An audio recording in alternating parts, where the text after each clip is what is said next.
ଯାଇଥିଲେ।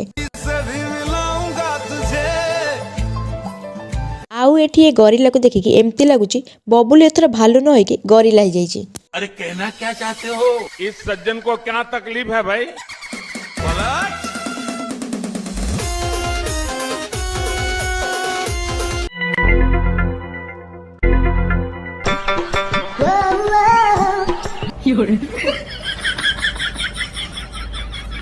ଦେନ୍ ଏଠି ଆମର ଖାଇବା ପିଇବା ସବୁ ଆରମ୍ଭ ହେଇଯାଇଥିଲା ଆଉ ସମସ୍ତେ ଏଠି ବସିକି ଖାଉଥିଲୁ।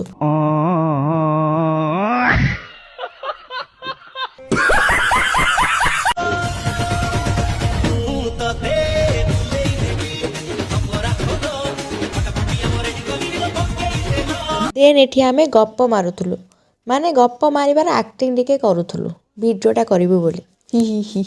ଦେନ୍ ତାପରେ ଏଠି ବସି ଉଠିକି ଆମେ ପୁଣି ଘରକୁ ରିଟର୍ନ ପଳେଇ ଆସିଥିଲୁ। ସୋ ଆଜି